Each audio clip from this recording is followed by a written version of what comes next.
One of the hardest things about being a modern day UFC fan is not the fact that Dana's descending into madness. It's not the fact that we're not getting those big super fights booked anymore. It's not the fact that the best is ducking the best contenders. It's the fact that in order to get any updates with the UFC, you have to watch the Nelk boys. I genuinely am not too sure who watches the Nelk boys. I think mainly it's like 25 to 35-year-olds who can't get over their college years, or high schoolers who wish they were in college. That's kind of the vibe I get from the Nelk boys audience. They are always in there. I mean, Dana loves them. Dana White loves the Nelk boys. They are always at the UFC events. They are always interviewing, hanging out with UFC fighters like we're going to talk about here. And I don't get how they land most of these interviews. I mean, they're low-key like casuals. And I hate throwing that term around because I think it's like a toxic environment to bring into the sport.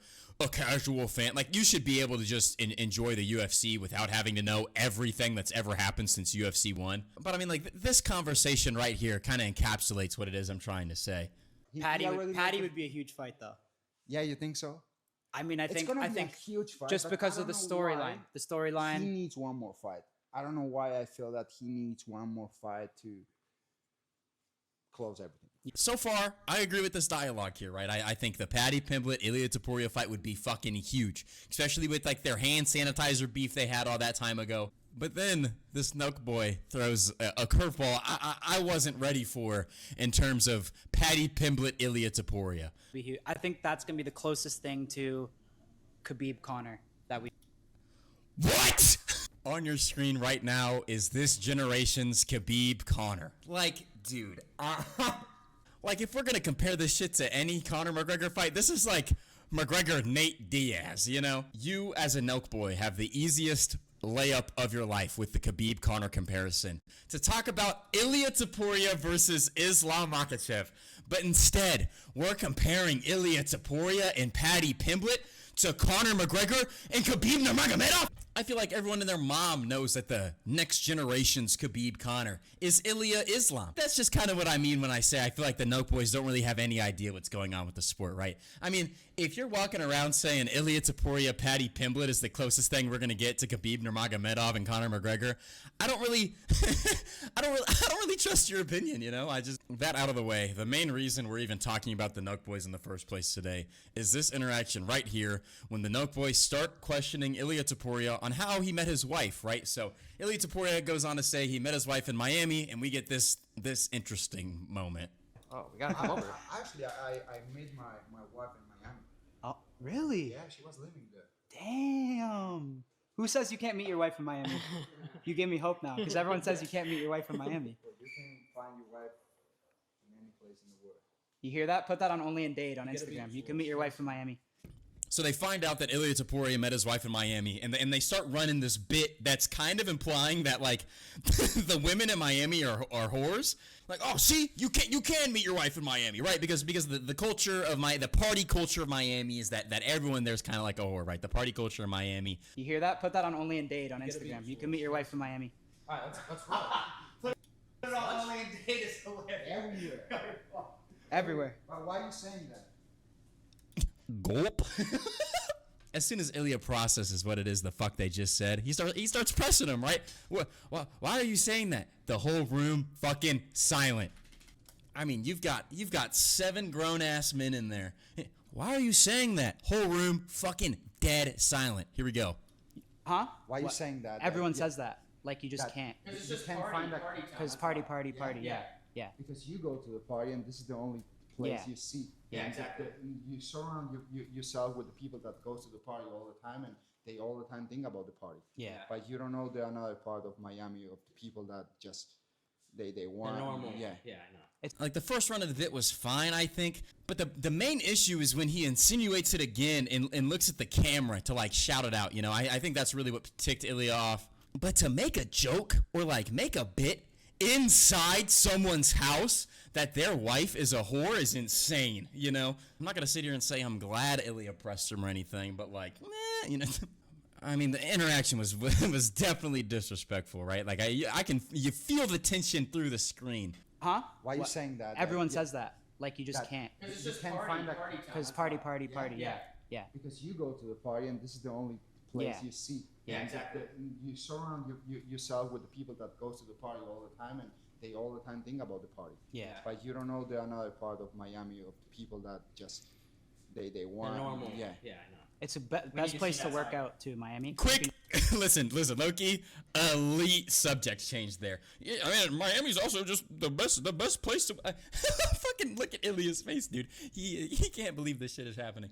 Good on Ilia. The Nelk boys definitely needed this. I feel like no one presses these idiots, you know. So I'm glad Ilia did. But also, it's like that shit was just disrespectful to begin with. Like, why are you insinuating someone's wife is a whore? Like in the first place, and then you're in this guy's house. And then it's Ilia Topuria, you know? Let's go ahead and move to our main topic of interest today, and that is, of course, Arman Tsarukyan's most recent interview with Mike Perry, where he talked about a lot of things regarding Ilia Topuria, Paddy Pimblett, and the current state of the lightweight division. The Caviar Commander has the audacity to say that Ilia Topuria is ducking him. Get a load of this. Ilia, stop running, Ilia.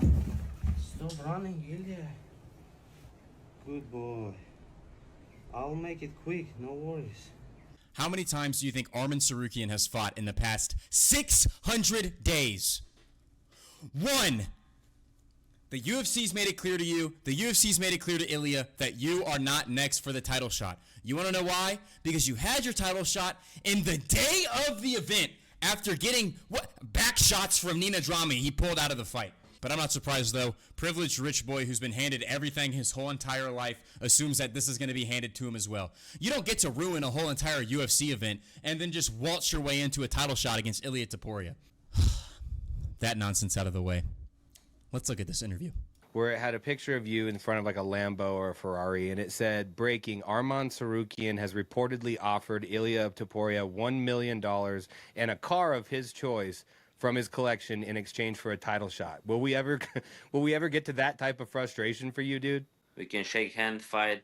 If I lose, I'll give him $500,000. If I beat him, he's gonna give me $500,000. That's big words right there. This motherfucker. Bro, Ilia's about to spin his chin so hard he's going to forget and accidentally give him a mill. It's just like, Arman, this narrative that Ilia is scared of him is fucking pure comedy. Arman's last fight against Charles was a controversial split decision. I don't feel like traumatizing anybody today, but we all know what happened when Ilia got in there with Charles, right? It's ridiculous. The UFC communicated to Arman, the UFC communicated to Ilia, hey, Arman Tsarukyan needs one more fight, which makes a lot of sense. You pull out of an event the day of and ruin a whole entire main event. You don't just get things handed to you. So let's just go ahead and book Paddy Pimblett versus Arman Tsarukyan. And Arman was even asked about this, right? Here's Arman's commentary regarding Paddy Pimblett. That, I don't know. That might give the #1 contender his title shot. That Paddy Pimblett thing was just a show for the folks, you know, at home watching. So No. You gotta delete him from the rankings even. He's not even deserved to be in top 10. Oh shit. He beat the guy. He beat last 3 guys.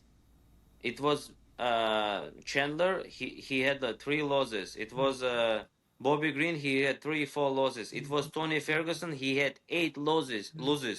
That's crazy. And like, you wanna bring that guy to fight for the title is just I don't know.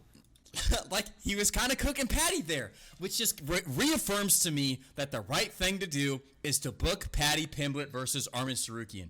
When this is all said and done, I don't want to reflect back on the resume of Ilia Topuria, and let's say he gets out there, he spins the chin of Arman Tsarukyan. Oh, well, Arman hadn't fought. He had 1 fight in 600 days. He was rusty. Or Paddy goes out there and, oh, he didn't deserve the title shot anyway, right? You know how we nip all of those dialogues right now? We book this fight, Paddy Pimblett versus Arman Tsarukyan, for that matchup against Ilia Topuria. I think Arman goes out there and beats Paddy Pimblett. Arman thinks he's going to go out there and beat Paddy Pimblett, right? He's starting that dialogue. Oh, his 3 opponents were combined 0-18 in their last fight. That's a really good talking point that he has there. So go out there and beat him, right? Go out there and prove that you're still the top dog. Ilia Topuria just knocked out Volkanovski, Holloway, and Oliveira back to back to back. He's proven himself as the real fucking deal, man. The fact that he's spinning this Ilia Topuria's ducking me narrative is ridiculous. You pulled out of your fight against Islam the night of. Like, am I the only person who thinks it's this easy? It's this simple? Just book this fight right here. I just don't know what we're waiting for. We're just being held hostage by a bunch of 155ers who are sitting around thinking that they're all entitled to the title shot. When in reality, they just need to go fight each other, man. Ridiculous.